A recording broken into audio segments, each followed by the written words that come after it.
नमस्कार, students corner या YouTube चॅनलवर सर्व विद्यार्थ्यांचा हार्दिक स्वागत। महाज्योती मोफत टॅब वितरणासंदर्भात आजची महत्त्वाची अपडेट। बहुतेक ठिकाणी आचारसंहिता सुरू असून देखील टॅब वितरण सुरू झालेलं आहे। विद्यार्थ्यांना त्यांच्या मोबाईलवरती व्हॉट्सअपवरती टॅब वितरणासंदर्भातली तारीख आणि वेळ आणि ॲड्रेस तर अशी संपूर्ण माहिती पाठवून तुम्हाला त्या ठिकाणी टॅब घेण्यासाठी 2 दिवसांच्या पूर्वी, लक्षात घ्या, टॅब वितरण जेव्हा होतं आहे त्याच्या 2 दिवसा अगोदर हा मेसेज विद्यार्थ्यांना येण्यास सुरुवात झालेली आहे। पण याच्यामध्ये एक प्रॉब्लेम आहे।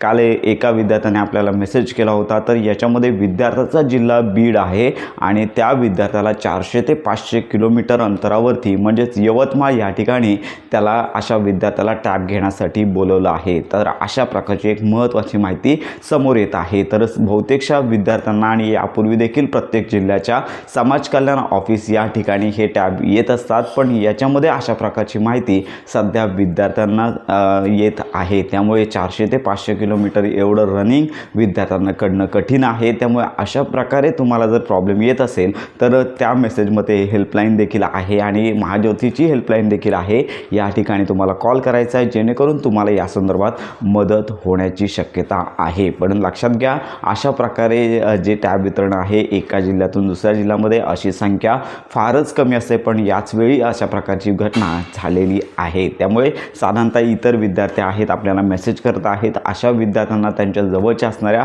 समाज कल्याण विभाग या ठिकाणी टॅब वितरण होत आहे। परंतु अशामध्ये काही जे विद्यार्थी आहेत त्यांना जास्तीत जास्त एका जिल्ह्यातून दुसऱ्या जिल्ह्यामध्ये टॅब आणण्यासाठीचे मेसेज येत आहेत। त्यामुळे अशा विद्यार्थ्यांनी एक प्रयत्न करून बघायचा आहे, हेल्पलाईनवरती फोन करायचा आहे आणि संपूर्ण माहिती देऊन आपल्या जिल्ह्यामध्ये या संदर्भातील काही सोय होते काय तर याची रिक्वेस्ट त्यांना करायची आहे। तर महाराष्ट्रामध्ये बहुतेकशा जिल्ह्यांमध्ये टॅब वितरण सुरू झालेलं आहे। तुम्हाला पुढील काही दिवसांमध्ये डिसेंबर महिन्याच्या अखेरपर्यंत संपूर्ण महाराष्ट्रातील जे विद्यार्थी मेरिट लिस्टमध्ये होते तर अशा विद्यार्थ्यांना महाज्योतीचा मोफत टॅब मिळून जाणार आहे। तर अशा प्रकारे आत्ताची ही महत्त्वाची अपडेट संपूर्ण महाराष्ट्रातील विद्यार्थ्यांपर्यंत नक्की शेअर करा। योजनांसंदर्भात खात्रीशीर माहितीसाठी आपल्या स्टुडंट्स कॉर्नर या यूट्यूब चॅनलच्या कनेक्टमध्ये राहा।